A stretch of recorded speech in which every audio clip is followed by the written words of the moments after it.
হাঁটুর উপরে কাপড় ওঠার সাথে অজু যাওয়ার সম্পর্ক, অজু যাওয়ার সম্পর্ক কিসের সাথে বলেন তো?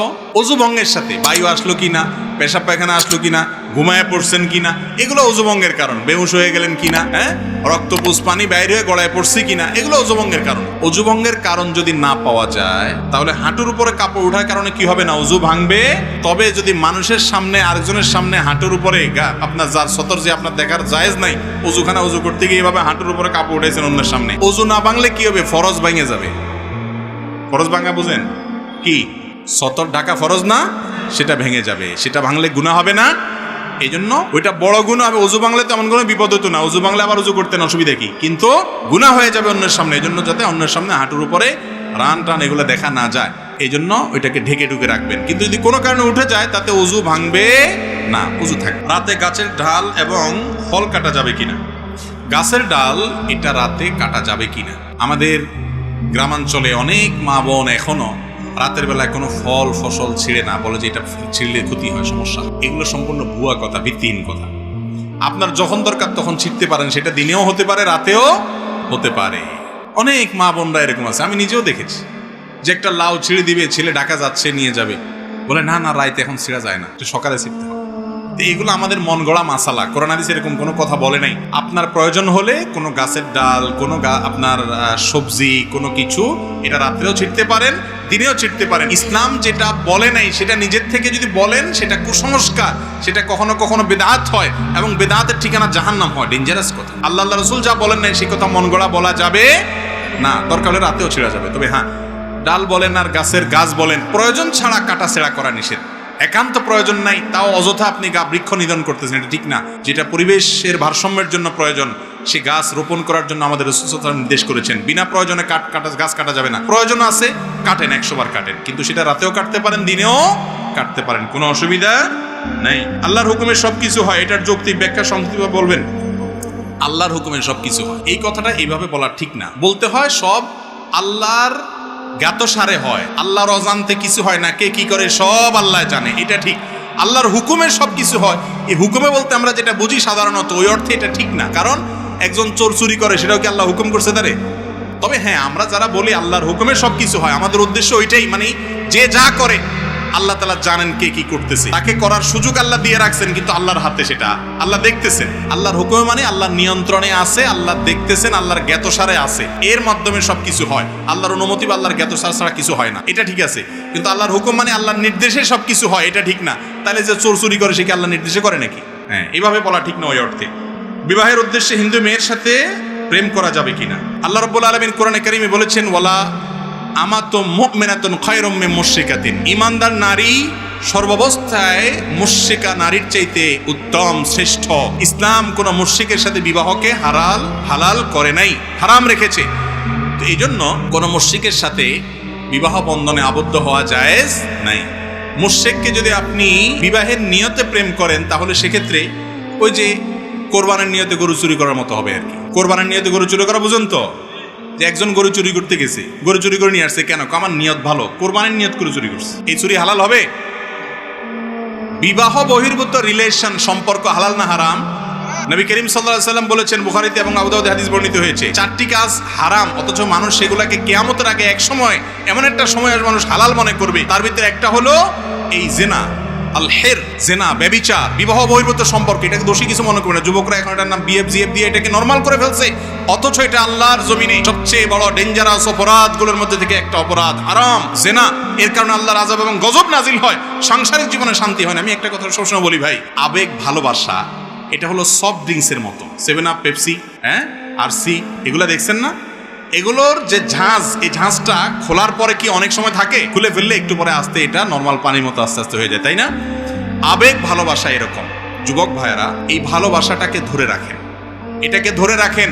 বৈধ ভালোবাসা যখন বাসার সুযোগ আসবে, আল্লাহ যখন স্ত্রী দিবেন, তখন এই ভালোবাসাটাকে নিবেদন করবেন, এনজয় করবেন, লাইফটা হাসি খুশিতে কাটাবেন, হ্যাপি থাকতে পারবেন। আর অসময় ইটিস পিটিস করে ঝাঁজ নষ্ট করবেন, আবেগ নষ্ট করবেন, সময় মতো বিয়ে করবেন, তখন দেখবেন পুঁজি শেষ।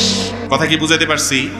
এই জন্য যেগুলো এই বিবাহ বহির্ভূত সম্পর্ক করে এগুলোর ম্যাক্সিমাম দাম্পত্য জীবনে শান্তি থাকে না, ঝগড়াঝাটি লাগে। দেখেন ওই যে প্রেমের টিচার যারা, এই অবৈধ সম্পর্কের যারা প্রশিক্ষক, নায়ক নায়িকা, গায়ক গায়িকা, বিভিন্ন মডেল তারকা, এরা আপনাদেরকে নাটকে সিনেমা দেখায় কেমনে বাপ মার সাথে বেয়াদবি করে, সমাজের কথা না শুনে, আল্লাহর কথা না বাদ দিয়ে, আল্লাহর কথা বাদ দিয়ে তারপরও ধরি পালায় যাইতে হবে, যাইয়া প্রেম জয় করে ফেলতে হবে। এসব আকতা কুকতা দেখায় না এরা। এগুলোর এক একটা দেখবেন বিয়ে 6 মাস টিকে, 4 মাস টিকে, আধা বছর কে 1 বছর টিকে, আইজো ধায় কাইলো ধায়, এক একটা 4 বিয়া 5 বিয়া 7 বিয়া হয়। শান্তি এদের জীবনে হয় না, কারণ শান্তি আল্লাহ তাআলা এখানে রাখেন নাই। যারা আপনাকে প্রেমের ট্রেনিং দিচ্ছে ও নিজেই প্রেম করে শান্তি পায় না, আপনি কোত্থেকে পাবেন? এই জন্য বিবাহ বহির্ভূত সম্পর্ক করা যাবে, হিন্দু হোক আর মুসলমান হোক, কারোর সাথে করা যাবে। কোনো হিন্দু মেয়েকে আপনি দাওয়াত দিয়ে ইসলামে আনতে পেরেছেন, তিনি স্বেচ্ছায় ইসলাম গ্রহণ করেছেন, তারপর আপনি তাকে বিবাহের প্রস্তাব দিয়ে বিবাহ করবেন। বিবাহ বহির্ভূত কোনো ইটিশ পিটিশ করবেন না। আল্লাহ তাআলা আমাদেরকে হারাম থেকে বেঁচে থাকার তৌফিক দান করুন। এটার জন্য কলিজা লাগে যুবক, কলিজা। এটা সবাই পারে না। আমাদের সব নষ্টামির দিকে চলে যাচ্ছে। আমি একা স্রোতের বিপরীতে চলবো, এর নাম মুসলমান। জান্নাতে বেশি মানুষ যাবে না জাহান্নামে বেশি মানুষ যাবে? জান্নাতে বেশি লোক যাবে না জাহান্নামে বেশি লোক যাবে? জান্নাতে যাওয়া লোকের সংখ্যা কম। সব যুবক জিএফ নিয়ে ঘুরে, আপনার কোনো জিএফ থাকবে না, অপেক্ষায় থাকবেন হালাল স্ত্রীর জন্য। সবর করবেন, ধৈর্য ধারণ করবেন, নজরকে হেফাজত করবেন। সবাই একদিকে, আপনি আরেক দিকে। ইনশাআল্লাহ আরশে আজিমের নিচে কিয়ামতের দিন ছায়া পাবেন। 7 শ্রেণীর মানুষ ছায়া পায়, তার মধ্যে ওই যুবক, যে যুবক তার যৌবনকে কালিমা লাগায় নিয়ে আল্লাহর ইবাদতে কাটিয়েছে। চেষ্টা করবো তো ইনশাআল্লাহ। শয়তান আমাদেরকে জাহান্নামে নিতে চায়, আমরা চ্যালেঞ্জ ছুড়ে দিব। আমরা মুত্তাকি হব, পরেজগার হব, ভালো মানুষ হব, সৎ হব। মনে রাখবেন, অসৎ মানুষের অভাব সমাজে নাই, সৎ মানুষের অভাব আছে। যেটার অভাব সেটার দাম বেশি থাকে। আপনি দামি মানুষ হন, হারাম সম্পর্ককে না করেন। তওবা করবেন তো যুবকরা ইনশাআল্লাহ। যত রিলেশন আছে অবৈধ সবগুলোকে কাট করে দিবেন শুধু আল্লাহকে খুশি করার জন্য। সাথে সাথে দেখবেন আল্লাহর সাথে একটা রিলেশন, একটা আত্মিক সম্পর্ক হয়ে গেছে। আল্লাহ আমাদের তৌফিক দান করুন। মাজারে মহিষ দেওয়া, টাকা দেওয়া জায়েজ আছে কিনা? মাজারে কোনো কিছু দেওয়া জায়েজ নাই। মাজারে কেন দিবেন? মাজারে দিলে সেটা তো মাজারে যারা ওই যে আপনার গাঁজা খা, ওই গাঁজাখোরদের আরো সহযোগিতা হবে, এটা জায়েজ নাই। মাজারে কোনো কিছু দিবেন না, দিবেন গরিব মানুষকে আল্লাহর জন্য মসজিদে। মাজারে দিলে কি লাভ হবে? যিনি মাজারে শুয়ে আছেন উনি যদি আল্লাহর ওলি হয়, উনি যদি নেক মানুষ হয়, ভালো মানুষ হয়, তো আপনার এই জিনিসগুলো কি তার কবরে ঢুকবে? বাইরে যে বাটপার আছে এদের ভাগযোগ করে খাওয়ার ব্যবস্থা হবে, ঠিক না ভাই? ঠিক। মাজারে কোনো কিছু দিবেন না, মাজারে মানত করবেন না। মানত হবে আল্লাহর জন্য, আল্লাহ ছাড়া কারণ মানত করলে শিরিক হবে। একটু আগে বলছি কোনো ইবাদত কবুল হবে না যদি শিরিক করেন। কথা কি বুঝাতে পারছেন? কোন প্রকার মাজারে কোনো দান দক্ষিণা মান্নত করা যাবে না। মাজারের ভাই, মাজারে যাবেন কবর জিয়ারত করে দেবেন, সেখানে কিসের দান? ওখানে আপনি দিবেন, বাটপাড়ারা সব ভাগযোগ করে খাবে। দিবেন গরিব মানুষকে, মসজিদে, মাদ্রাসা, ইসলাম, মাজার নির্দেশ। ভাই মাজারে যদি কোনো কিছু দেওয়ার নির্দেশ থাকতো তাহলে হাজী সাহেবরা পোলটা ভরে নিয়া রাসূল করিম সাল্লাল্লাহু আলাইহি সাল্লামের কবর দিয়ে আসে। আপনাদের এলাকায় যতজন মক্কা মদিনায় গেছেন, রাসূল সাল্লাল্লাহু আলাইহি সাল্লামের কবরে কিছু দিয়ে আসতে পারছেন? তাহলে রাসূল সাল্লাল্লাহু আলাইহি সাল্লামের সাথে বড় কবর কারোর আছে দুনিয়াতে? তাহলে ওয়াদা করেন সবাই কোনো মাজারে কোনো কিছু দিবেন না, ঠিক আছে তো ইনশাআল্লাহ? সবাই হাত তুলে ওয়াদা করেন। আল্লাহ আমাদের শিরিক মুক্ত সমাজ গড়ার তৌফিক দান করুন। এরপরে প্রশ্ন হলো, ওলিমা ছেলের পক্ষ খাওয়াবে নাকি মেয়ের পক্ষ খাওয়াবে? ওলিমা বলা হয় বিবাহ পরবর্তী খাবার। বিবাহের পর খাবারের অনুষ্ঠান কয়টা হবে? একটা না দুইটা? কি বলেন আপনারা? বিবাহ উপলক্ষে শুধু খানা একটা অনুষ্ঠান হয়? ছেলে দেখতে গিয়ে একটা, মেয়ের বাপের বাড়িতে 50-60 জন 70 জন বেহায়ার মতো যায় খায় আসে।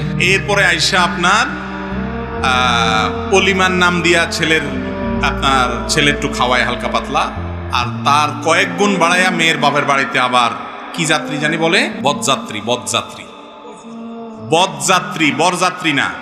কেন বরযাত্রী বলেছি শুনেন। বরযাত্রী হবে তখন যদি আপনি এটা নিয়ে বার্গেনিং করে বেহায়ার মতো নেগোসিয়েশন করেন যে আমাদের পক্ষ থেকে 200 লোক যাবে, মেয়ের বাপ বলছে না 100, কয় না আছে তাহলে 150, মাঝখান দিয়ে থাকুক, দালাল কয়, দালাল থাকে না একটা ঘটকটা, কয় না ঠিক আছে 150, তাহলে ঠিক আছে, তাহলে 125 আমরা চুক্তি করলাম। এই যে একটা কথা, কত বড় নির্লজ্জের মতো কথা, চিন্তা করে ভাই। শরীয়ত বিয়ে উপলক্ষে একটা খাবারের ব্যবস্থা রেখেছে, সেটা খাওয়াবে কে? ছেলে। ওই ছেলে 50, 100, 200 যায় খাওয়াক না খাওয়াক, তার পুরা গ্রামের মানুষ শুদ্ধা নিয়ে যায় শ্বশুরবাড়িতে খায় আস। ওই বেচারা মেয়েটাকে জন্ম দিয়ে লালন পালন করে এই তো বড় করে দিয়েছে। এই মেয়ের সকল সার্ভিস, এত বড় মেয়েটাকে তুলে বাড়িতে নিয়ে আসছেন, সারা জীবনের জন্য আপনার বাড়িতে সার্ভিস দিবে। আপনি তো শ্বশুর মশাইরে সালাম করতে করতে জীবন পার করবেন। উল্টা বেহায়ার মতো বেচারা মেয়েও দিছে, আবার খাওয়াবেও, আবার যৌতুকও দেয়। এটার নাম হলো ডাকাতি। এই জন্য বললাম এটা বরযাত্রী, এটা কখনো বরযাত্রী। আপনি আপনার বাপ, চাচা, 2-4 জন মুরব্বী যাইতে পারেন। বিয়ে উপলক্ষে খাওয়াবে ছেলে, কিন্তু আমাদের সমাজে বিশেষ করে মেয়ে জন্ম দিয়া বাপ মা যেন ভুল করে ফেলছে, অপরাধ করে ফেলছে। যুবকরা, এই অনাচারের বিরুদ্ধে আপনাদেরকে দাঁড়াতে হবে যে আমার বিয়েতে অনাচার আমি করতে দিব না। মুশকিল হলে এটা যখন বলবেন তখন মুরব্বীরা বলবে, বাবা রে, বিয়ের আগে হাতে শ্বশুরবাড়ির পক্ষে কথা কয়, বিয়ে করলে জানে কি করব। ঠিক না ঠিক? বলবেন না আমি উল্টা পাল্টা অন্যায়ভাবে শ্বশুরবাড়ির পক্ষে টানবো না ইনশাল্লাহ। মা বাবার সাথে কারোর কোনো তুলনা নেই, মা বাবা মাথার উপরে, আমি আপনাদের কথার বাইরে চলবো না। কিন্তু যেই কথা আপনাদের মানতে গেলে জুলুম হবে, আরেকটা মানুষের সেটা করা যাবে না। হ্যাঁ, কোনো মেয়ের বাপের অডেল আছে, সে নিজে খুশি মনে খাওয়াইতে চায়, বরং জোর করে আপনাদেরকে নিয়ে খাওয়াইতে চায়, সেটা আপনারা খাইলেন, অসুবিধা নেই। কথা বুঝাতে পারছি? কিন্তু এই কালচারটা দূর করতে হবে। কালচারটা যে আপনার না হয় সামর্থ্য আছে খাওয়াবেন, কিন্তু তখন সমাজে একজন গরিব বাবা, সে তো ধার করে কর্জ করে সুদের উপরে টাকা নিয়েও খাওয়াইতে হবে। ঠিক না ঠিক? অতএব এই বদযাত্রীর এই কালচারটা আমাদের সমাজ থেকে ঝেঁটিয়ে বিদায় করতে হবে ইনশাআল্লাহ। করবেন তো যুবকরা ইনশাআল্লাহ? সমাজ পরিবর্তন আমাদেরকে করতে হবে। ইসলাম বলেছে তুমি বিয়ে করছো, তুমি খাওয়াবা ভাই, তুমি আবার যাই আরেকজনকে চাঁদাবাজি করবে কেন? করে তো করে আবার টেবিল চেয়ার নিয়ে আপনার চাঁদাবাজি করে, আছে না নেই? এগুলো করবেন না, এগুলো খুব খারাপ জিনিস, খুব খারাপ জিনিস। খাওয়ানো তো খাওয়ানো, আবার আসার সময় জিনিসপত্র কতগুলো নিয়ে আসে।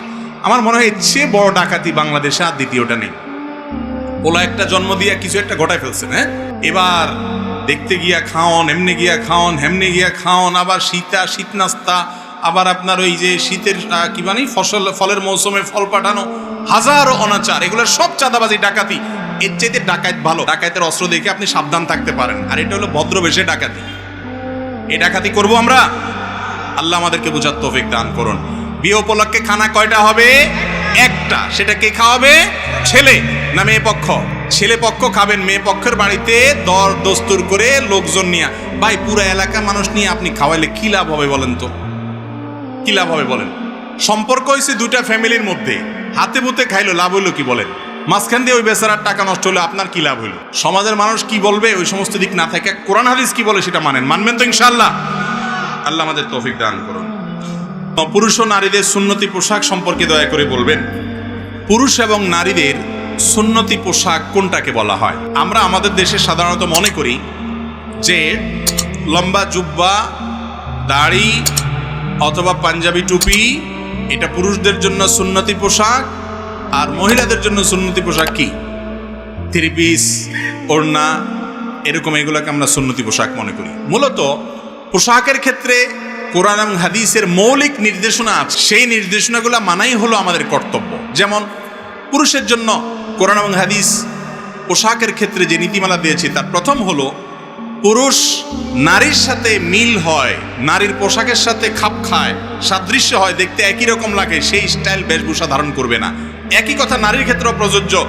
নারী পোশাক পরার ক্ষেত্রে পুরুষের মতো পোশাক পরবে না। আজকাল আছে না, প্যান্ট শার্ট পরে নারী না পুরুষ বোঝা যায় না, একই রকম পোশাক পরে, এটা হাদিসে নিষেধ, এবং নবী সাল্লাল্লাহু আলাইহি ওয়াসাল্লাম লানত করেছেন এরকম পোশাক যারা পরে তাদের উপরে। এক। দ্বিতীয়ত, পুরুষের জন্য সতর হলো নাভি থেকে হাঁটুর নিচ পর্যন্ত এইটুকু কমপক্ষে ঢাকা, বাকিগুলো যদি অন্য পুরুষরা দেখে অসুবিধা নেই। আর নামাজের সময় বিশেষ করে কাঁধও ঢাকার কথা হাদিসে আসছে। যত সুন্দর পোশাকে নামাজ পড়া যায় তত ভালো। মহিলাদের জন্য নামাজের পোশাক হলো তাদের মুখমণ্ডল, দুই হাতের কবজি ছাড়া গোটা শরীর চুল সহকারে সবগুলো ঢাকতে হবে।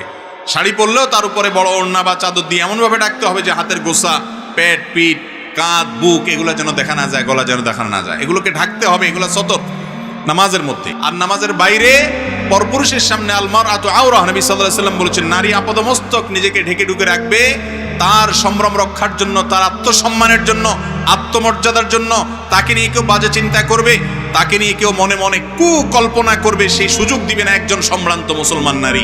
সেই জন্য তাকে আল্লাহ তাআলা পর্দার নির্দেশ করেছেন পরপুরুষের সামনে। আর বাসার সাধারণ মহিলাদের সামনে সাধারণ ড্রেসে থাকবেন। এর বাইরে তৃতীয় যে নির্দেশনা আছে সেটা হলো অমুসলিম এবং কাফেরদের ধর্মীয় কোনো নিদর্শন বহন করে এমন কোনো পোশাক পরবে না। আজকাল কিছু ধুতির মতো পায়জামা বের হয়েছে, আছে না নাই? যে ধুতির মতো পায়জামা, দেখতে ধুতির মতো লাগে, তাহলে ধুতি এটা একটা ধর্মীয় পোশাক আমাদের হিন্দু ভাইদের, তারা তাদেরটা করছে করুক, কিন্তু একজন মুসলিম হিসাবে আমি তার বেশ ধারণ করতে পারি না, তার সাথে সাদৃশ্য করতে পারি না। আবু দাউদের হাদিসে নবী সাল্লাল্লাহু আলাইহি ওয়াসাল্লাম বলেছেন, মান তাশাব্বাহা বিকওমিন ফাহুয়া মিনহুম, যারা যাদের সাথে বেশ ধরে তারা তাদের দলে চলে যায়। তাহলে এটা হলো তৃতীয় মূলনীতি, সেটা নারীর জন্য, পুরুষের জন্য। অমুসলিম, কাফের, ফাসিক এমন এক মডেলের বেশভূষা ধরলেন, সেই মডেল যেরকম ক্যাপ পরে আপনি এরকম ক্যাপ পরলেন, তার ভিতর আল্লাহর ভয় নাই, সে ফাসিক। তাহলে সেক্ষেত্রে আপনি পোশাকের ক্ষেত্রে শরিয়ার নীতিমালা লঙ্ঘন করলেন। আপনি মুত্তাকিদের লেবাস পরবেন, নেককাররা সাধারণত যে পোশাক পরে সে পোশাক পরবেন। পাঞ্জাবির ক্ষেত্রে আপনি জুব্বা পরেন অথবা ফাঁড়া পরেন। বাংলাদেশের মানুষের ঐতিহ্যের পোশাক হলো মূলত পাঞ্জাবি আর লুঙ্গি। পাঞ্জাবি আর কিরে ভাই, এই ঐতিহ্য ধরে রাখছে হুজুররা সবচাইতে বেশি। লুঙ্গি হুজুররা তুলনামূলক সবচাইতে বেশি পরে, ঠিক না ঠিক? মাস্টাররা লুঙ্গি কম পরে, হুজুররা একটু বেশি পরে। অথচ লুঙ্গিটা হলো আমাদের দেশের ঐতিহ্য, প্যান্ট এটা তো আমাদের দেশের ঐতিহ্য না, ঠিক না ঠিক? আমাদের যত জাতীয় নেতা ছিলেন তারা দেখেন বেশিরভাগই লুঙ্গি আর পায়জামা পরতেন, ঠিক না ঠিক? এবং এটা আমাদের দেশের আবহমান কাল থেকে চলে আসা পুরুষদের এই পোশাক, কিন্তু এখন এটা পড়তে আমাদের লজ্জা হয়। আমাদের যুবকরা তো বাইরে বাসায়ও লুঙ্গি আজকাল পড়তে চায় না। শহরের যুবকরা তো 3/4 প্যান্ট ছাড়া আর কিছু বোঝে না।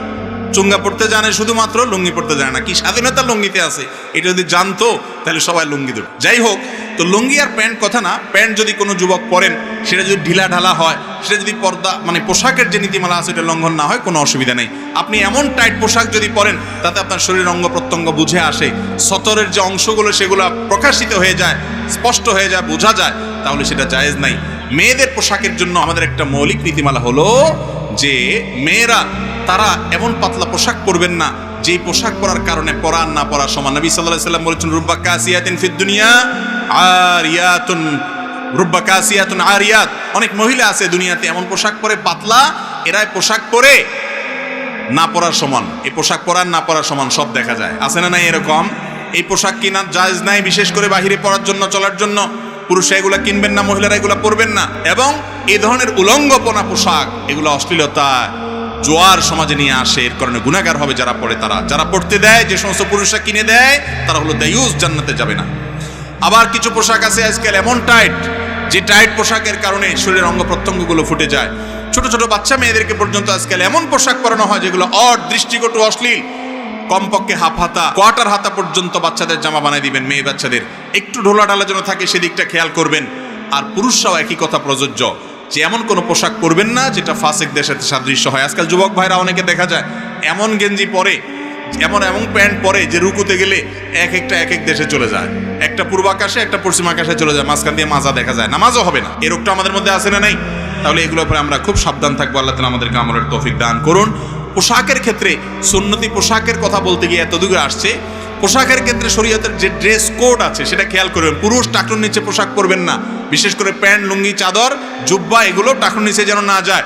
আর মহিলারা তারা টাকনুর নিচে পরবেন, টাকনুর উপরে পরবেন না। এখন উল্টা হয়ে গেছে, প্লাজো পায়জামা বাইর হয়েছে, টাকনুর 1 বিঘত আধা বিঘত উপরে থাকে, আর পুরুষের প্যান্ট অটোমেটিক টাকনুর নিচে চলে যায়, ঠিক না ঠিক? রাসূল সাল্লাল্লাহু আলাইহি সাল্লাম যেটা নিষেধ করছেন, ইবলিস ওইটা আমাদেরকে দিয়ে বেশি করায়, কারণ সে জানে আমরা রাসূল সাল্লাল্লাহু আলাইহি সাল্লামের কথা শুনলে জান্নাতে চলে যাবো। এই জন্য তার সাথে সংগ্রাম করতে হবে। পুরুষ টাকনুর নিচে পোশাক পরবেন না। ম্যাক্সিমাম যুবক এবং পুরুষরা টাকনুর নিচে পোশাক পরেন। নবী সাল্লাল্লাহু আলাইহি সাল্লাম বলেছেন, যারা এরকম পোশাক পরে তারা জাহান্নামে যাবে, তাদের ওই অংশ জাহান্নামে যাবে। এই জন্য পোশাকের ক্ষেত্রে এই সমস্ত ড্রেস কোডগুলো আমরা মাথায় রাখবো। এগুলো মাথায় রেখে যদি চলেন, ইনশাআল্লাহ আপনার পোশাক পরা জায়েজ হবে।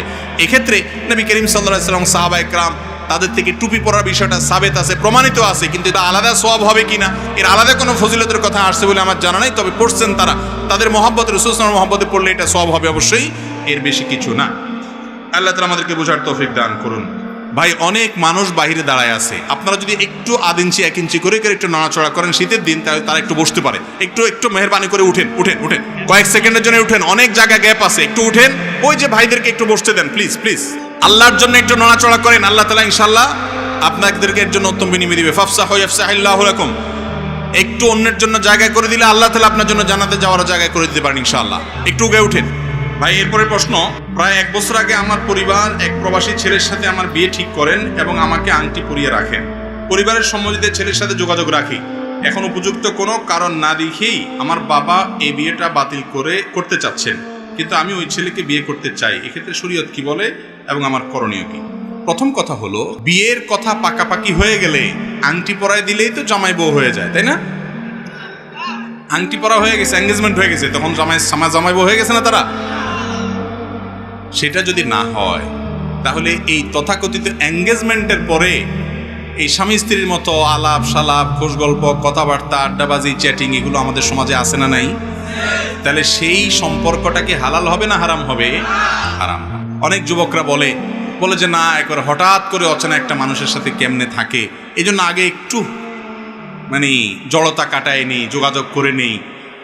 এইসব যারা করেন তাদেরকে আমি সব সময় একটা কথা বলি, আমার ডানে বামে অনেক মুরব্বীরা আছেন, সামনে অনেক মুরব্বীরা আছেন, চাচা মিয়াদেরকে জিজ্ঞাসা করেন, বাপ মা ধরে নিয়ে গেছে, হয়তো বাজার থেকে টেনে নিয়ে যায় কোথাও বিয়ে পড়াই দিছে, খবরও নেই, পড়ায় চলে আসছে, কার সাথে বিয়ে হয়েছে ভালো করে হয়তো জানেও না বেচারা, বা জানছে খবর নিছে, একবার না জানলে সেটা আবার দোষের। যাই হোক, কিন্তু বিয়ে হয়েছে যে তার আগে কোনো সম্পর্ক ছিল না ছেলের সাথে মেয়ের সাথে, ছিল তখন ফেসবুকে মেসেঞ্জারে ইটিস পিটিস করার সুযোগ ছিল না, কিচ্ছু ছিল না। তারপরেও চাচা মিয়ার চাচির সাথে যে মহব্বতের সম্পর্ক, সেটা সুপারগুলোর চাইতেও হার্ড, ঠিক না বেঠিক? চাচা মিয়ারা এখনো চাচির ছাড়া বাঁচে না, চাচি চাচারা ছাড়া বাঁচে না। অন্য কারোর কথা চিন্তা করবে তাদের মাথায়ও আসে না, আল্লাহর রহমতে, জিজ্ঞেস করে দেখেন। আর আজকাল যুবকরা আপনারা এই এঙ্গেজমেন্ট, এরপরে ইটিস পিটিস সেগুলা করেন কেন? যে তাহলে একটু ভালো হবে সম্পর্ক। ভালো হয় না, বরং আরো সম্পর্ক খারাপ হয়, কারণ আল্লাহর নিষিদ্ধ পথে কখনো শান্তি আসে। এই জন্য ঘরে ঘরে স্বামী স্ত্রী ঝগড়া এবং মারামারি এবং তালাক হয়, ঠিক না ঠিক? বিয়ের আগদ না হলে, দুইজন সাক্ষীর সামনে প্রস্তাব হবে, সম্মতি হবে, কবুল বলা হবে, এগুলা না হওয়ার আগ পর্যন্ত বিয়ে হয় না। আংটি একটা কেন, 10 আঙ্গুলে 10টা, 10 ঠেঙে 10টা, মোট 20টাও যদি লাগান তাতেও বিয়ে হবে না। আর একটাও আংটি লাগান দরকার নাই, শুধু দুইজন সাক্ষীর সামনে আপনার মুরব্বীদের সম্মতি আছে, আপনি আর সম্মতি আছে, প্রস্তাব হয়েছে, কবুল হয়েছে, মহার্দার্য হয়ে গেছে, বিয়ে হয়ে গেছে, এবার স্বামী স্ত্রী হয়ে গেছেন। অতএব এঙ্গেজমেন্ট বা আংটি পরার নাম বিয়ে নয়। এবং এর আগে আপনার একটু বোঝাপড়া, একটু জড়তা দূরের নামে যে সম্পর্কগুলো করা হয়, এগুলো হারাম। এরকম কোনো সম্পর্ক আগদের আগে করা যাবে। একান্ত প্রয়োজনীয় কথা জিজ্ঞেস করতে পারেন, জানতে পারেন, সেটাও নিরাপদ পদ্ধতিতে। স্বামী স্ত্রী সুলভ কোনো আলাপচারিতা জায়েজ নাই, এটা হল প্রথম কথা। দ্বিতীয় কথা হলো, প্রশ্নে যেটা আসছে যে বাবা ছেলে ঠিক করছে, এখন বাপ তার সাথে দিবে না, কেন দিবে না? এই প্রশ্নের উত্তর আমি দিতে পারবো না। কারণ হলো, হতে পারে সেই ছেলের ভিতরে কোনো বড় ধরনের দোষ আছে, ত্রুটি আছে। যদি থাকে তাহলে বাবার মার সেই পরামর্শ মানা উচিত। যুবক যুবতীরা সবসময় নিজেদের ভালো বোঝে না, তাদের যৌবন বয়সে শুধুমাত্র যেটা দেখে ওইটাই মনে হয় যে আপনার হাসান বসরি, রাবেয়া বসরি, তাদের কাছে এরকম মনে হয়। কিন্তু মুরব্বীরা অনেক সময় এগুলো বুঝে, তাদের কথাটা আমলে নেওয়া উচিত। আবার মুরব্বীরা অনেক সময় উল্টাপাল্টা আছে, শুধু ওই দুনিয়া ছাড়া আর কিছু বুঝে না, আছে না নাই? তো সেটাও মাথায় রাখতে হবে। এবং মনে রাখবেন, শরীয়ত ছেলে বা মেয়ের সম্মতি ছাড়া জোরপূর্বক বিয়ে দেওয়ার কোনো অনুমতি কোনো মুরব্বীকে দেয় না। ইসলামে এটা জায়েজ। আপনি যদি মনে করেন আপনার বাপ মা শুধু পয়সা দেখেই এরকম লোভী হচ্ছে, বা তারা দুনিয়া দেখে লাফাচ্ছে, তাদের সিদ্ধান্ত ভুল, তারা দিনদার বুঝে না, তাহলে সেক্ষেত্রে আপনি খুঁটি ধরতে পারেন যে না, আমি এই ছেলে ছাড়া, বা আপনারা যে ছেলে কথা বলছেন তার কাছে আমি বিয়ে বসবো না। এই অধিকার আপনাকে ইসলাম দিয়েছে। বেয়াদবি করবেন না, তো বিনয়ের সাথে বলবেন যে আব্বা আমি চাচ্ছি না, বুঝাইয়া বলবেন, বা অন্যদেরকে ব্যবহার করবেন। কথা কি বুঝাতে পারছি? এটা জায়েজ আছে। এরপরে প্রশ্ন হলো, আমরা জানি নামাজের মধ্যে যে সমস্ত ফরজ রয়েছে, যদি কোনো একটি ফরজ বাদ যায়, সেই ফরজগুলোর কোনোটা বাদ গেলে কি নামাজের ক্ষতি হবে, নাকি শুধু গুনাহ হবে আর কি? শরীয়তে কি বলে? নামাজের যে ফরজগুলো আছে, কোনো একটা ফরজ যদি বাদ যায় তাহলে কি দিতে হবে? সেজদাও দিলে নামাজ হবে না? মাশাআল্লাহ, আপনারা তো অনেক মাসালা জানেন। যদি নামাজের কোনো ফরজ ছুটে যায় তাহলে কোনো সেজদাতে কুলাবে না। ওযু ছুটে গেল নামাজের মধ্যে, শেষে সেজদা দিয়ে দিলেন, কাজ হবে? আবার পড়তে হবে নামাজ, তারপরে আর পড়া যাবে, যাই ওযু করে এসে নামাজ পড়তে হবে। অর্থাৎ কোনো ফরজ ছুটে গেলে ওইটা হবে না, ওইটা পুনরায় আবার আদায় করতে হবে। আর যদি ওয়াজিব ছুটে যায় তাহলে সেজদা দিলে আদায় হবে। আর সুন্নত ছুটে গেলে কিছুই করা লাগবে না। নামাজের মধ্যে মোট 3 ধরনের ভুল হয়। কয় ধরনের ভুল হয়? সুন্নত, ওয়াজিব, ফরজ। সুন্নত ছুটলে কিছুই করতে হবে না, ওয়াজিব ছুটলে সেজদাও দিতে হবে, আর ফরজ ছুটলে নামাজ হবেই না। কথা বুঝাতে পারছি? আবার পড়তে। এই যে আজানের জবাব দিলাম আমরা, এটার ফজিলত জানেন আপনারা? অনেকে এটা জানেন না এবং আমলও করেন না। অনেকের কাছে বিষয়টা নতুন। সেটা হলো, মুয়াজ্জিন যখন আজান দেয়, মুয়াজ্জিন যা বলে, নবী করিম সাল্লাল্লাহু আলাইহি সাল্লাম সহিহ মুসলিম হাদিসে আসছে, তিনি আমাদেরকে নির্দেশ করেছেন যে যেন আমরা কুলু মিসলা মা ইয়াকুলুল মুয়াজ্জিন, মুয়াজ্জিন যা বলে আমরা যেন সেটা বলি। এটা হলো আজানের জবাব। কিভাবে সেটা? মুয়াজ্জিন যখন আল্লাহু আকবার বলে, বলার পর আমরা কি বলবো? আল্লাহু আকবার, আল্লাহু আকবার। মুয়াজ্জিন আবার যখন আল্লাহু আকবার বলবে, আমরা কি বলবো? আল্লাহু আকবার, আল্লাহু আকবার। মুয়াজ্জিন যখন আশহাদু আল্লা ইলাহা ইল্লাল্লাহ বলে, আমরা কি বলবো? আশহাদু আল্লা ইলাহা ইল্লাল্লাহ। মুয়াজ্জিন যখন আশহাদু আন্না মুহাম্মাদুর রাসূলুল্লাহ বলবে 2 বার, আমরা কি বলবো? প্রত্যেকবার বলার পরে আমরা আশহাদু আন্না মুহাম্মাদুর রাসূলুল্লাহ বলবো। আশহাদু আন্না মুহাম্মাদুর রাসূলুল্লাহ, আশহাদু আন্না মুহাম্মাদুর রাসূলুল্লাহ বলবো। আবার মুয়াজ্জিন যখন হাইয়া আলাস সালাহ বলে আমরা কি বলবো? লা হাওলা ওয়ালা কুওয়াতা ইল্লা বিল্লাহ। এই একটা শুধু বেশ কম, আর সবগুলো যেমনি আছে এমনি। মুয়াজ্জিন যখন আবার বলবে হাইয়া আলাস সালাহ কি বলবো? লা হাওলা ওয়ালা কুওয়াতা ইল্লা বিল্লাহ। মুয়াজ্জিন যখন বলবেন হাইয়া আলাল ফালাহ তখন কি বলবো? লা হাওলা ওয়ালা কুওয়াতা ইল্লা বিল্লাহ। আবার মুয়াজ্জিন যখন হাইয়া আলাল ফালাহ বলবে একইভাবে লা হাওলা ওয়ালা কুওয়াতা ইল্লা বিল্লাহ বলবো। মুয়াজ্জিন যখন আল্লাহু আকবার বলবে আমরা আল্লাহু আকবার বলবো। যখন লা ইলাহা ইল্লাল্লাহ বলে আমরা কি বলবো? লা ইলাহা ইল্লাল্লাহ। এই যে মুয়াজ্জিন যা যা বলছেন সাথে সাথে তা বলছেন, শুধু হাইয়া আলাস সালাহ হাইয়া আলাল ফালাহ সময় লা হাওলা ওয়ালা কুওয়াতা ইল্লা বিল্লাহ পড়ছেন। এটার লাভ কি জানেন? সুবহানাল্লাহ, অফুরন্ত লাভ। এটা লাভ হলো যে মুয়াজ্জিন সাহেবদেরকে আমরা সমাজে মূল্য দেই না, মর্যাদা দেই না। তাদের মর্যাদা জানেন? বিশেষ করে যদি কেউ আল্লাহকে খুশি করার জন্য মুয়াজ্জিনি করে, এটা এত বড় একটা ইবাদত। কোন কোন ক্ষেত্রে ইমামত তো রাসূল আকরাম সাল্লাল্লাহু আলাইহি ওয়াসাল্লাম করেছেন, ওটার উপরে কিছু নাই। কিন্তু কোন কোন ক্ষেত্রে অন্য অনেক আমলের চাইতে মুয়াজ্জিনের আযানের ফজিলত অনেক বেশি। হাদিসে আসছে কিয়ামতের দিন মুয়াজ্জিনের গর্দান অনেক লম্বা থাকবে। এ ভাই, গর্দান লম্বা থাকতে খারাপ দেখা যাবে না? না, গর্দান লম্বা থাকবে মানে হলো সবার মধ্যে তাদের মাথাগুলো উঁচু থাকবে, ভিআইপি, এটা বোঝা যাবে।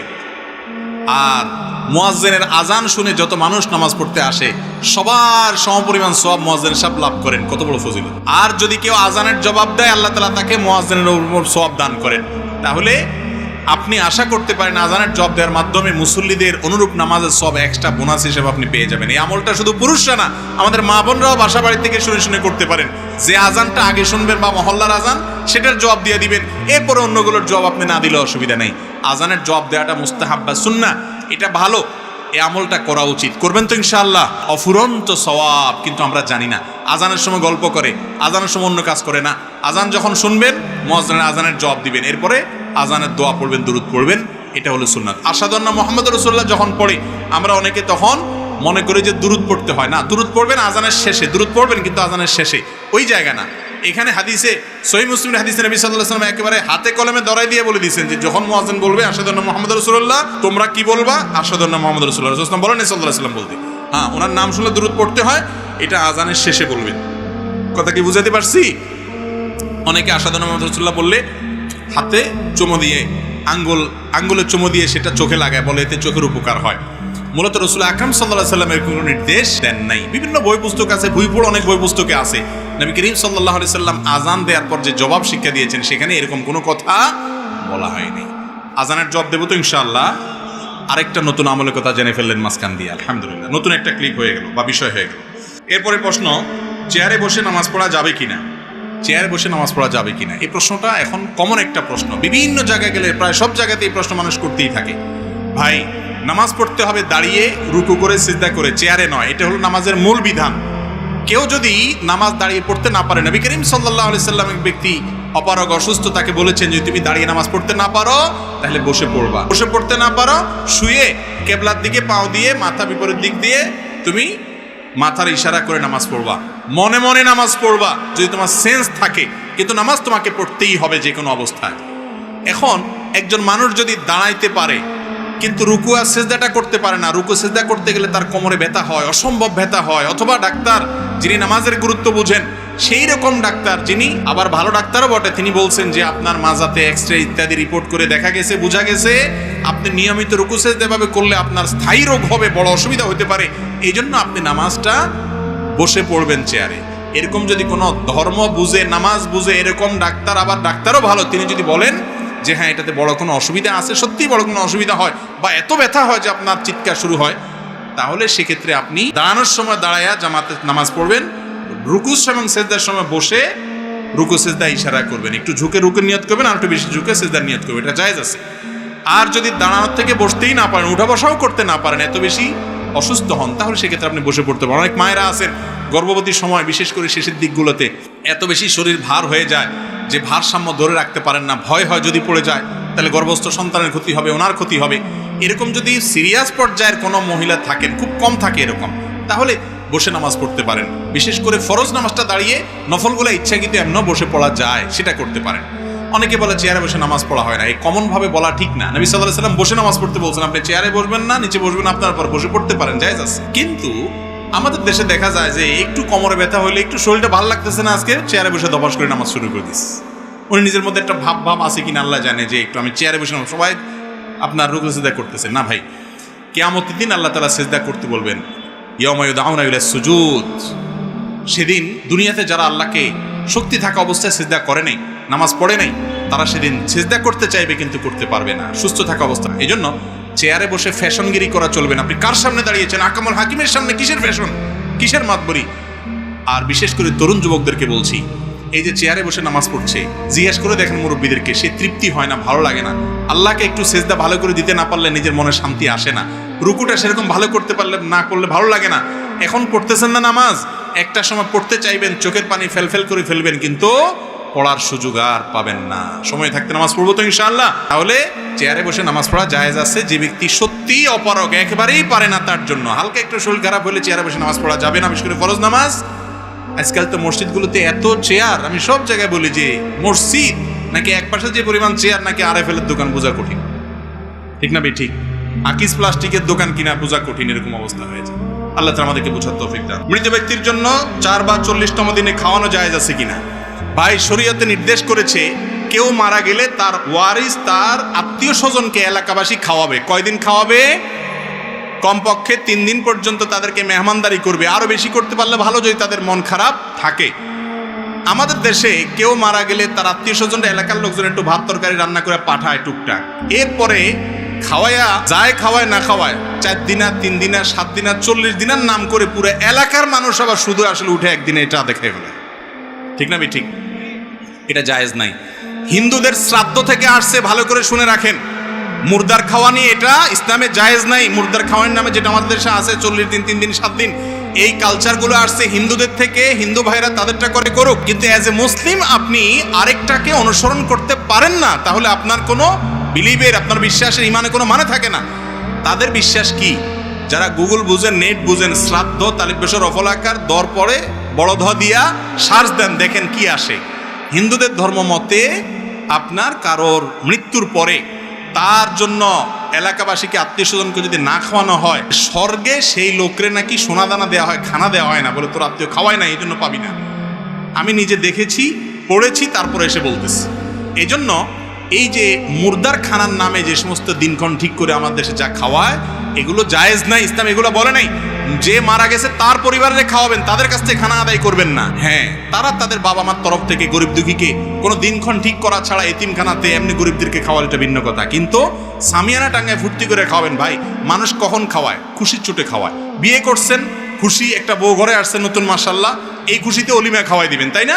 ছেলে হয়েছে, আল্লাহর সন্তান দিছে, মেয়ে হয়েছে, সন্তান দিছে, এই খুশিতে আকিকা খাওয়াই দিবেন। ছেলে পাশ করছে, পরীক্ষা, চাকরি পাইছে, খুশির ছোটে মিষ্টি খাওয়ান, তাই না? যত খাওয়া খাওয়াই ব্যাপার আছে, এগুলো সব খুশির ছোটে হয় না, দুঃখের ছোটে হয়? খুশির ছোটে হয়। আপনার বাপ মারা গেছে, গোটা এলাকা মানুষের গরু জবা করে খাওয়া দিচ্ছে, মানে বিরাট খুশি যে বুড়া মরছে, জমি জমার ভাগ পাইলাম। এখন ব্যাপারটা কি সেরকম? খুবই আপত্তিকর এই বিষয়টা, খুবই আপত্তিকর। এটার বিরুদ্ধে একটু দাঁড়াইতে হবে। এটাও খুব কঠিন কাজ। এটা করলে এলাকাবাসী বলবে কি পোলাপান রাখি গেছে, আরে কারো করে হাত ধোয়ায় না একখানা। ঠিক না ভাই ঠিক? আপনার হাত ধোয়াইতে হবে আরেকজন, আপনার হাত কি লুলা হয়ে গেছে, পানির অভাব হচ্ছে, তলরছে? আসলে হাত ধোয়ানো তো কথা না, মানে খাওয়ায় না। এই অনাচারের বিরুদ্ধে দাঁড়াইতে হবে যে আমার বাবা মারা গেছেন, মা মারা গেছেন, আমি তাদের পক্ষ থেকে একটা টিউবওয়েল করে দেবো, মসজিদে কিছু টাকা দান করবো, কিছু গরিব মানুষকে দিব। এই এলাকাবাসী খাওয়ায় ফুর্তির অনুষ্ঠান করব না, এটা জায়েজ নাই। আল্লাহ আমাদেরকে মানার তৌফিক দান করুন। সৎসাহস থাকতে হবে সত্য কথা মানার জন্য। এই মুর্দার খাওয়ানির যে অনাচার আছে, এই 3 দিন আর 7 দিন আর 40 দিন, এগুলো বন্ধ করবেন তো ইনশাআল্লাহ? একটু হাত তুলে দেখান তো কারা নিয়ত করেছেন। আল্লাহ আমাদের সবাইকে বেদাতের বিরুদ্ধে শক্ত হওয়ার তৌফিক দান করুন, সুন্নাতের উপর ঐক্যবদ্ধ হওয়ার তৌফিক দান করুন। আমিন। আল্লাহ তাআলা সবাইকে তৌফিক দান করুন। হিম্মত করতে হবে। অনেক মানুষ অনেক কথা বলবে। আমার দাদি মারা গেছে, আমার এক জ্যাঠাতো ভাই আমাকে ফোন দিয়ে বলছে, ভাই দাদি মারা গেছে, এখন তো অনেক গরু টরু জবা করে খাওয়াইতে। আমাকে, ভাই আমি তো এই কাজ করবো না। তাহলে কি করবেন? আমরা আমাদের দাদির পক্ষ থেকে আমি একটা গরিব মানুষকে একটা টিউবওয়েল করে দিব, মসজিদে মানসায় কিছু দান করব, কিছু ভালো কাজ করব, দান করব তার পক্ষ থেকে, এটা সওয়াবের কাজ। কিন্তু গরিব খাওয়ানোর নাম দিয়ে, এই যে গরিব খাওয়ানো কন আপনারা, এগুলো কি গরিব খাওয়ানো? গরিবরে কয় এই তোরা বয়, চেয়ারম্যান সাহেব খাইলো কাকে? ঠিক না বে ঠিক? এটা গরিবের নামে তামাশা, তামাশা। এগুলো বন্ধ করতে হবে, এগুলো করা যাবে না। কোনো মানুষ মারা গেলে তার ওয়ারিসরা তাদেরকে এলাকাবাসী খাওয়াবেন, তাদের কাছ থেকে কোনো খানা আদায় করবেন। মনে থাকবে তো ইনশাআল্লাহ। টাকা ধার্য করে খতম ইউনুস পড়া যাবে কিনা? দুনিয়াবি কোনো উদ্দেশ্যে, কোনো আমলের মাধ্যমে, দুনিয়ার কোনো উদ্দেশ্য, রোগবালাই থেকে ভালো হওয়ার জন্য কোনো হুজুর দোয়া করলেন বা কারোর দিকে কোনো আমল করালেন, রুকিয়া ঝাড়ফুঁক করালেন, এটার বিনিময়ে আপনি দিতে পারেন। কিন্তু যদি জিকির আজকার এতবার কালিমা খতম, মুর্দা মারা গেছে 70,000 70 লাখ বা তোমার অমুক দোয়া পড়লে সওয়াব হবে, মুর্দারে লাভ হবে, এটা করাইয়া যদি হুজুরে টাকা দেন তাহলে আপনার আমও যাবে সালাও যাবে। আমসালা দুইটা বুঝেন? সওয়াব তো যে পড়ে সে পাবে, আর আপনি টাকাও দিলেন, তাহলে হে বেটা সওয়াব পাইলো তার ব্যাপার, আপনি তো পাইলেন না, টাকাও গেল, আমসালা দুইটাই গেল, লাভ কি হলো? হ্যাঁ, আপনি আপনার ওয়ারিসের সবাই মিলে পড়েন। এটা পয়সা দিয়ে সবকিছু কিনা যায় না। আখিরাতের আমল এবং সওয়াব এটা পয়সা দিয়ে কিনা যায় না। এভাবে যার যারটা শেষে করতে, আল্লাহ বলেছেন লাইসা লিল ইনসানি ইল্লা মা সা, মানুষ যেটা নিজের জন্য আমল করে সেটাই সে পাবে, অন্যটা সে পাবে। গর্ভবতী মহিলার স্বামী জানাজা পড়তে পারবে কিনা? কত ফতোয়াবাজি যে আমাদের দেশে মহিলাদের বিরুদ্ধে চলে, যত ফতোয়ার অত্যাচার দুই শ্রেণী মানুষের উপরে, এক হলো মহিলা আর একটা হলো মসজিদের ইমাম সাহেব মুয়াজ্জিন সাহেব। ইমাম সাহেব মুয়াজ্জিন সাহেবদের উপরে যত ফতোয়া, হুজুররা এটা করতে পারবো নি, ওইটা করতে পারবো নি। আরে ভাই, হুজুরদের জন্য কি আলাদা শরীয়ত আছে নি? আর মহিলাদের জন্য যত সব উল্টাপাল্টা কথা। খবরদার, এরকম কোনো কুসংস্কার ইসলামে নাই। কোনো মহিলা গর্ভবতী থাকলে তার স্বামী জানাজা পড়বে না পড়বে তার ব্যাপার, এটার লগে মহিলার কি সম্পর্ক? কয় মহিলা নাকের খুললে, আপনার নাকফুল খুললে কয় স্বামীর ক্ষতি হয়ে যায়, এসব কথা বলে না? আমি বলি যে এইটা যদি সত্য হতো তাহলে মহিলারা তো বিরাট বড় অস্ত্র হাতে পেয়ে যেত, কারণ স্বামী তেরিং বিরিং করলে সাথে সাথে নাকফুলটা খুলে ফেলে, যে চান্দু কাহিনী করবা তুমি, নাকফুল খুলে বলো তোমার ক্ষতি হয়ে যাবো। এসব হাস্যকর কথা, ফালতু কথা। মহিলার নাকফুল থাকলেই কি এতে স্বামীর কোনো ক্ষয়ক্ষতি হবে? এগুলো কুসংস্কার, এগুলোকে আমাদের দূর করতে হবে। 3 কুল পড়ে কবর জিয়ারত করা হয়, এটা কি সঠিক কিনা? দাফনের শেষে মুনাজাত করা যাবে কিনা? কবর জিয়ারতের জন্য সুন্নত হলো সালামু আলাইকুম দারা কওম মুমিনিন ওয়া ইন্না ইনশাআল্লাহু বিকুম লাহিকুন নাসআলুল্লাহ লানা ওয়া লাকুম আল আফিয়া। এটা হলো কবর জিয়ারতের সুন্নত। সালাম পেশ করবেন সেখানে গিয়া। কবর জিয়ারত করতে হলে 3 বার কুল হুয়াল্লাহ পড়তে হবে, একবার আল্লাহকুমুত তাকাসুর পড়তে হবে, এরকম কোনো কথা কোরআন হাদিসে বলা হয় নাই। আর মুর্দাকে দাফন করার পর দোয়া করা সুন্নাত, হাদিস দ্বারা প্রমাণিত। নবী করিম সাল্লাল্লাহু আলাইহি ওয়াসাল্লাম করেছেন। কেবলার দিকে ফিরে, মুর্দাকে দাফন করা শেষ, কেবলার দিকে ফিরে দোয়া করবেন, আল্লাহ দুনিয়াতে সে যেরকম ইমানদার ছিল এখন যেন মুনকার নাকিরের জবাবে সে ইমানের উপরে অটল থাকতে পারে, আল্লাহ আপনাকে সে তৌফিক দান করেন তাকে। এটা আল্লাহর কাছে দোয়া করবেন, এটা সুন্নাত। কিন্তু এই দোয়াটা নবী করিম সাল্লাল্লাহু আলাইহি ওয়াসাল্লাম যে করেছেন, সম্মিলিতভাবে সবাইকে নিয়ে করেছেন, সবাই আমি আমিন বলেছেন, এরকম কোনো প্রমাণ নাই। এই জন্য এই দোয়াটা যারা উপস্থিত আছেন দাফন করার পর কেবলার দিকে ফিরে করবেন, এটা সুন্নাত।